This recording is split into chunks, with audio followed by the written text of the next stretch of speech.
कह रहे थे कि इस बार हमको आप लोग तीसरी बार सरकार बना दीजिए तो नक्सलवाद को समूल नष्ट कर देंगे। नक्सलवाद क्या राजनीतिक समस्या है कि सामाजिक समस्या है कि कानून व्यवस्था का मामला है? यह है क्या नक्सलवाद की समस्या? नक्सलवाद राजनीतिक समस्या नहीं है,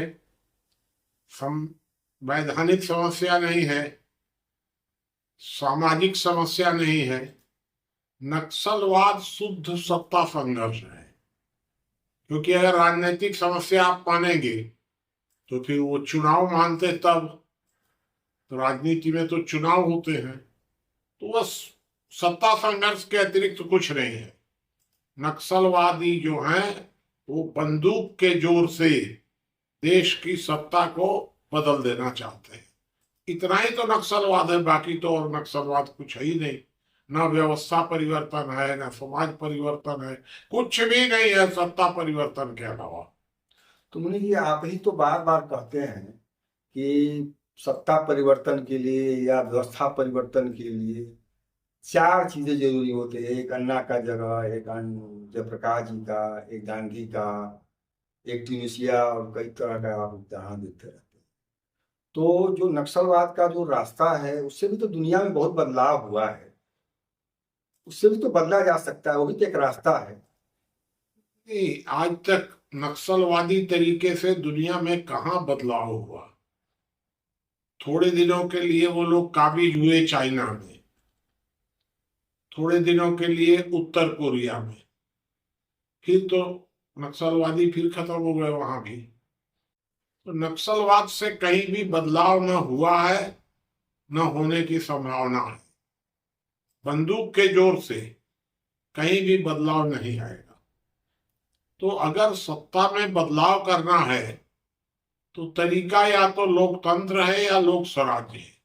मैं जो कहता हूं कि या तो अन्ना का तरीका है या जयप्रकाश का तरीका है। इन दोनों तरीकों में से नक्सलवादी तो दोनों को नहीं मानते हैं, नक्सलवादी तीसरे को भी नहीं मानते हैं, नक्सलवादी कुछ कुछ आंशिक रूप से चौथे तरीके को मानते हैं, और नहीं तो अपना पांचवा तरीका बताते हैं। तो इसलिए नक्सलवादियों का जो तरीका है उस तरीके को किसी भी दृष्टि से उचित नहीं ठहराया जा सकता। तो मुनि जी, लोकतंत्र में जयप्रकाश जी का, अन्ना हजारे का तो काम करेगा तरीका, लेकिन नेपाल में जहाँ राजा है, जहाँ तानाशाह बैठा है, चीन चाइना में जार बैठा था, वहां अब लोकतंत्र में चुनाव से जो अन्ना का, जयप्रकाश के आंदोलन से कैसे बदलाव करेंगे? वहां तो बंदूक जरूरी है। वहां जैसे आप कह रहे हैं नेपाल में, तो नेपाल में बदलाव हो गया। राजतंत्र था, ऐसा राजतंत्र तो दुनिया में बहुत जगह पर था, तो राजतंत्र सब खत्म हो गया।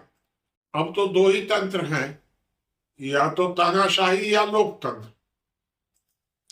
अब इन दोनों में से क्या दुनिया चुनती है वो भविष्य में पता चलेगा।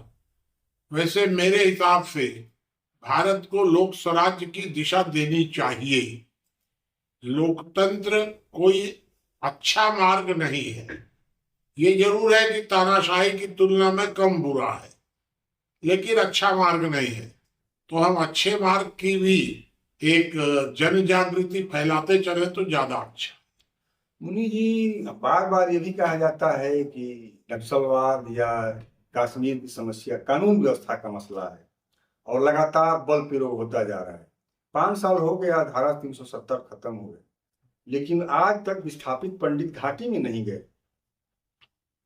देखिए, 5 साल हो गए, धारा 370 खत्म हुए, तो अभी तक तो वहां चुनाव वगैरह हुए नहीं है। और 5 साल में ये बताइए कि वहां से कितने पंडित भगाए गए। एक समय था कि जब वहां से एक ही रात में लाखों लोग भगा दिए गए, मार दिए गए। अब कोई वहां से भगाया नहीं जा रहा है, कोई मारा नहीं जा रहा है।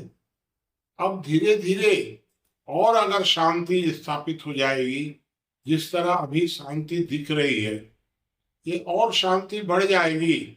हो सकता है कि पंडित लोग वापस भी चले जाए, हो सकता है।